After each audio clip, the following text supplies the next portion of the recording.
Today on the Happy House, we're back at Tonkadale Greenhouse to learn just how important pollinator gardens are. Pollinators are super important. They're important for the biodiversity of our natural habitats, plus they're responsible for the majority of our food sources. And we're going back to kindergarten. We're talking with educators on what to expect. And it's all about mosaics. We're breaking things for the sake of art. Stay tuned. Hi, I'm Happi.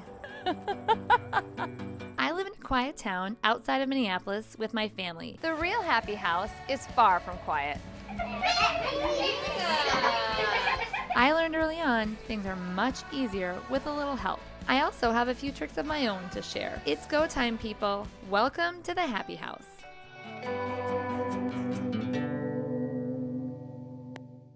My son Chandler recently introduced me to pollinator plants because he became interested in bees specifically and what they do for our environment. So I'm here with Jesse today at Tonkadale to learn more about what a pollinator plant is. And I understand, Jesse, from a brief conversation we've already had, that it's not just bees that are pollinators. Correct. So talk to me about what a pollinator plant is, what it does for our environment, and who exactly are these pollinators? So pollinators are super important. They're important for the biodiversity of our natural habitats, plus they're responsible for the majority of our food sources.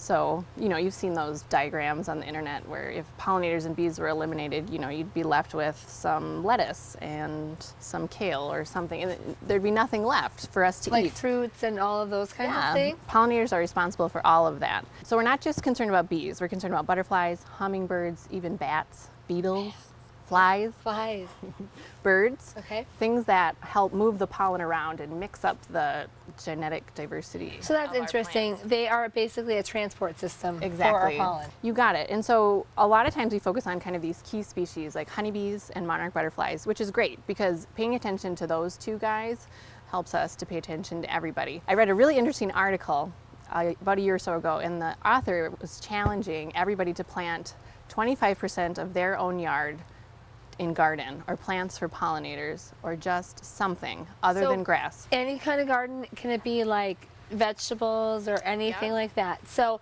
that's actually a pretty aggressive goal for me. I am not a great gardener. So how would I get started then if I wanted to plant 25% of my yard? Could I do some containers? What would I do? I'll let you start with 10%. Okay, that's a good goal. Think about when you're driving around, what you see out your window. You see roadways, you see ditches, you see boulevards, you see huge expanses of golf course, parks, etc., all planted to grass.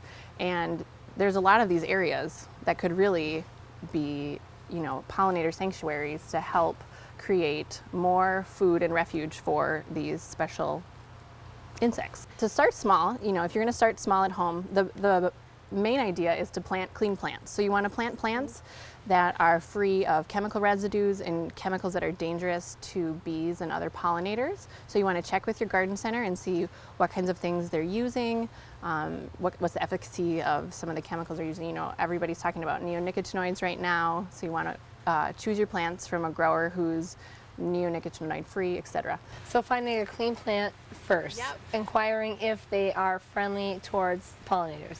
Correct. And so what we want to do is we want to provide food sources from when winter's over, so when the pollinators, bees, and things start coming out through the end of the season. So actually one of the first food sources for bees is actually dandelions. So letting those go in some areas is a good thing. Letting your grass grow long. That actually happens at my house. Then you're on your way. 25%. I'm on the pollinator mission. Yes, 25%. So letting your grass grow longer actually provides some refuge for some of these bees. And check again. Check again. Good. There are hundreds of native bees in our state alone. So imagine, just little things can help. So we want to look at bloom time. So when are things that are blooming early in the season, middle of the season, late, and even into the fall. And so I've kind of chosen a wide variety of plants based on flower shape, flower color, and time of bloom. Okay, and these can be either annual plants that you plant every year and die when the first frost comes, or they can be perennials, plants that come back every season. Okay. You can also incorporate in some herbs and veggies. Those are great for pollinators too. Oh, really? That's interesting. So I was thinking mostly when I think of pollen, I think of flowers, which I think a lot of people do. So herbs, veggies, that's all. Yeah, like your squash and cucumbers, those things gotta crust in order to make fruits. Especially swallowtail butterflies, they love parsley and fennel. So letting those things go to flower is really awesome. This here is a container of all annuals, so things that you would plant every year. And I kind of put them in this galvanized bucket because I thought you could, plop that on your front step and enjoy those blooms all summer long. This would be easy for someone like me. Someone who's just starting, or that'd be like a really great gift to someone, and then they could like take it apart and plant those things in the yard. You could bundle up some perennials in it. I was going to say you could put perennials in here too. Yeah, like a great gift or a memorial or something. So let's talk about a little bit of flower shape and who's attracted to what. Okay. So butterflies love flowers shaped like this. So it's a cluster of flowers kind of in a flat head. What we talk about a lot is milkweed and swamp milkweed. So these are the native nesting plants for monarchs. Yes. The monarchs, they come up from Mexico, and live in Minnesota, reproduce, all that life cycle stuff. So we have swamp milkweed and butterfly weed. So these are great for the monarch butterflies. These are pentas. They have that same shaped flower head. This is honeysuckle, and these long tubular flowers are great for hummingbirds. Think about that, the way that they feed. They love catmint, and this would be for smaller bees because these flowers are smaller. So they need somewhere where they can land, open up the flower, and kind of go in. So that'd be something also like this is Angelonia, which is an annual, or like snapdragons. What is the easiest way to get started? If I were just wanting to say, again, you've given me the allowance of 10%. Yes. Like if I was going to say, hey, I'm going to dedicate 4 containers, what would I plant? In containers, I would most recommend either doing herbs or annuals. So here with annuals, this is so easy. We have pentas, zinnias. Everybody knows what zinnias are. Yes. Salvia up top. I would say those would be kind of the top 3. The easiest way to get started. Yeah, easiest way to get started in containers. If you're doing something in the ground, I mean, there's just kind of these quintessential native plants that you think of, especially in the Midwest, echinacea or coneflower. That's kind of for a mid-season. Jessie, you've given me so much information today. I can't wait to go home and get started with Chandler, but I noticed you have this book here because I'm sure I'm going to forget over half of what you told me. So talk to me about this. Yeah, so this is Pollinators of Native Plants, and it's about all the pollinators we talked about and specific plants for those pollinators. So this is just a great, simple resource if you want to dig deeper. It's really in-depth, and you know what? Chandler is sort of a fact collector, so I think he will have a lot of fun reading this, and he will tell me what to do to get started. So this has been so helpful. You have so much information. I would love to learn so much more, but I feel like we've got enough to get started. Chandler and I are going to do some planting, and thank you so much for all your help. Sure, no problem. Coming up next on the Happi House, kindergarten is a huge milestone. We're talking with educators on what to expect.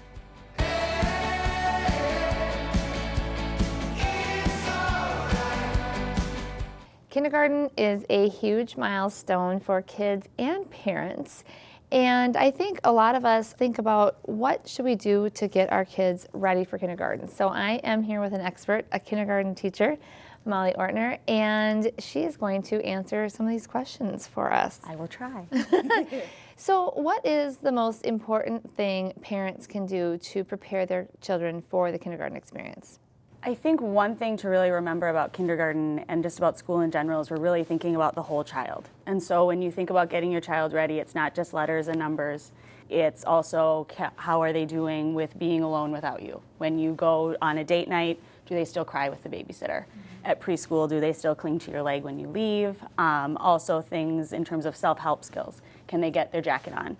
Can they get their shoes on? Which shoes I know are always tricky, but can they get their shoes on? Can they do snow pants? Things like that, that if you multiplied it by 21, would it be challenging for the teacher to kind of manage that and the other children? What do I do if I do have a child who is crying and clinging to me? My children never did that. What does that say about me? I don't know. But so what do I do if I have that happening? If you have that happening, one thing to really consider is your child's birthday.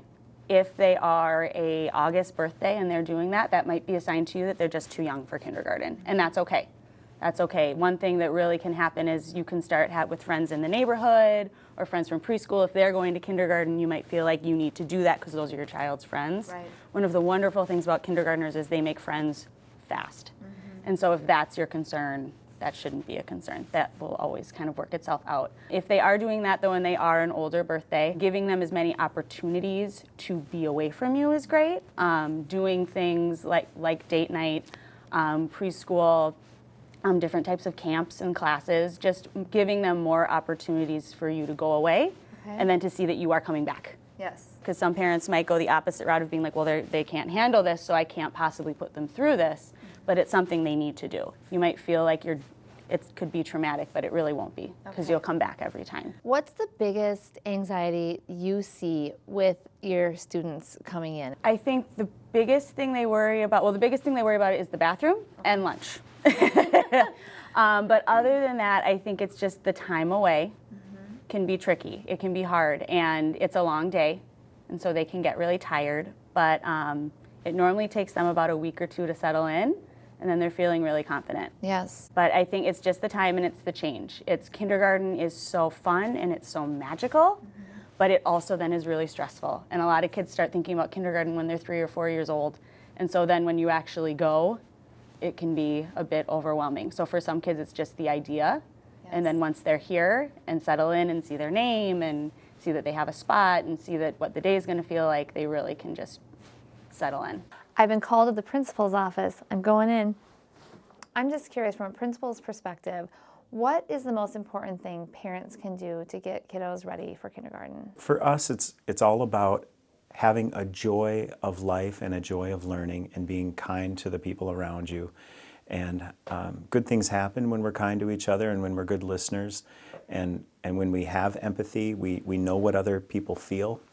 We also believe that without play, great learning really doesn't happen.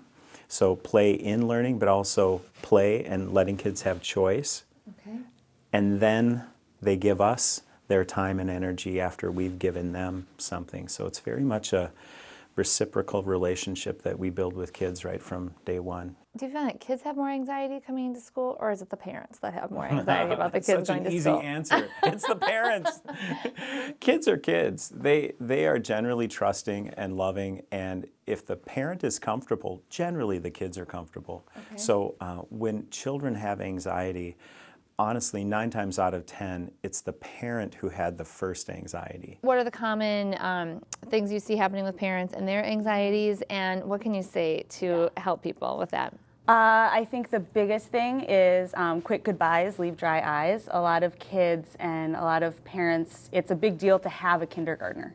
It's a big deal to have a child who all of a sudden is old enough to be at school. I've had a lot of parents who might start tearing up on the first day, which then all of a sudden the child will go, oh, we're crying. That's what we're doing. I wasn't going to, but now mom is, so I'm gonna cry. Another thing too is parents can get really worried about, they don't know their name, they don't know their letters, they don't know these things, and most kids, when they're ready, it'll click into place. And a lot of times what we do in kindergarten and what we do as educators and parents is kind of set the table for them. It's like we're setting a huge buffet, but they have to be ready to take it in. Okay, that makes a lot of sense. Yeah, so we want to make sure, but we are setting that up and kids learn in their own time. So what happens over the course of a kindergarten year? I mean, what are we looking at as far as general benchmarks? I'd say most kids come into kindergarten, they know most of their letters, they know their uppercase letters, lowercase letters are still tricky. Some sounds, they know the letters in their name, they can find their name anywhere. They are able to listen to stories, they're able to engage in the story, they laugh when something's funny. With math and numbers, they're able to count things. They're able to count past about 20, some writing of their numbers and of their names, but a lot of times 5-year-olds, their grip and their pencil grip is kind of funky, and that's okay. We have a unit where we're writing books, and they're kindergarten level books, but they're writing a book and we're laminating the covers, and they're doing that, and by the end of the year, they can read to themselves for 15, 20 minutes. They also can do a lot of things independently, like I can ask them to go to the office, and they can do that. That's great. Yeah. It is magical. That's a huge transformation. You bring in basically a preschooler and take out an elementary age or elementary ready child. When even their physical transformation, they look so different by the end of the year. I actually said this before the interview, that this is my dream job, being a kindergarten teacher. Why did you choose to teach kindergarten? They're just fun and silly and happy, and it's really fun to see what people do when they just do what they want in a happy, sweet way. That's great. So, yeah. Thank you for talking with You're us. welcome. After these messages, it's all about mosaics. We're breaking things for the sake of art.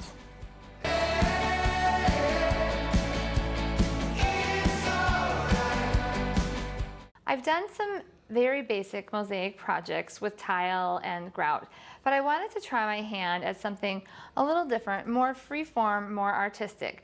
So of course, I turned to my friend who is a mad mosaic artist, Lisa Remus, and asked her for some assistance. So first of all, I went rogue and I just did this on my own, and I want to know what you think of it. I say bravo. Okay. You did a great job, Happy. I love how you've gotten something you've repurposed. Yes, I did. I paid like $1 for this at the thrift store. Right. Yes. And so how did you get your form on here? Well, I know, I did some reading, and I know that you can like do clip art and put that on there, but I thought that would be a little bit too stressful for me to get something perfect off the computer. So I got out one of my favorite tools, a Sharpie. I love A Sharpies. blue Sharpie, in fact, and drew this anchor. Love I it. did that, and then I used a variety of glasses. So the thing that wasn't inexpensive about this was the supplies on the inside here, because I did actually go to a mosaic store and purchase these. So I feel like there might be other options to use as materials. There are. There's so many different options you can use. You can absolutely go to a professional mosaic studio and pick up some glass that you can cut the perfect colors.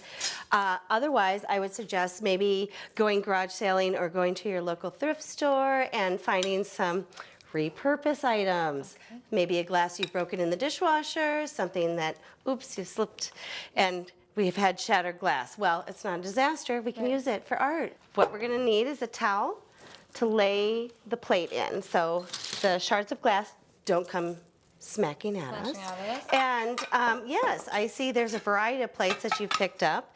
What do you want to start with? I kind of like the variation on this plate, so let's see what it looks like when it's smashed up. All right, so we're just going to lay it in a towel. We're going to put it face down. And would you like to give it a whack? Here, just hit the middle of the towel, the plate. And again. There we go. I think It's kind of scary when it happens. All right. Okay, and now we've got these Smaller bigger pieces. chunks. Yeah, We need these much smaller than this to use in a mosaic, right? absolutely. Okay. And that's where your other tool's going to come in, your This wheel tool? cutter. And you can actually just snip off pieces. There it goes. Yeah. And we will have some big pieces. Oh, it would be neat to save most of this as one, so there's like in the middle of your mosaic kind of a hidden picture. Because Exactly. we'll make a mosaic into something else, but then this little rooster would disappear. I like it. Okay. So when you're making kind of these freeform mosaics, what is the best thing to use or to mount them on? Well, you want to use something thick or with a good solid base. Some of the pictures that we have over here that you've picked up, again, Happy did hers on this glass, which is great because you can just reuse this and mount it inside of this frame.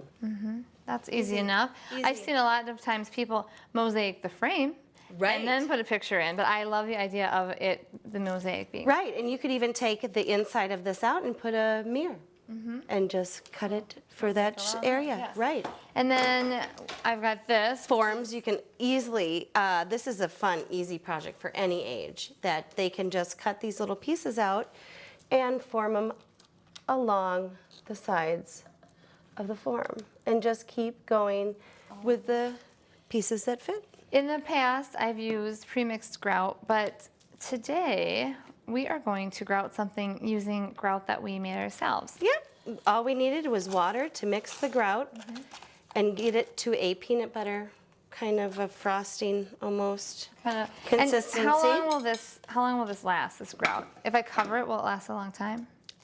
It might last overnight, but I would try to blend a little over the amount that you think it will take to cover the project. So you're not wasting a ton of it. Because you probably but will have to throw it away. you will throw it away eventually. And we're going to grout something today. This is adorable. Can you tell me what this is? This is a piece that my daughter did, and all she took is a block of wood and did a drawing of a golf flag with a cloud and a sun on a green, and she fit her pieces of the different color tiles. Should we get started? Should we Sure. put some grout on here? Okay. I'll put it on here and you can spread it out. How about that? This is so satisfying. I can't wait to see how this is going to look after. Right? And we can go way more grout and just wipe off the stuff that we don't need. Okay. So that is pretty goopy. And now It we're is. going to, it's really thick on there. So now It is. Why don't we scrape off the scrape some extra? off. Like cake-like. There's a lot of grout on here. Looking good. All right. Now what?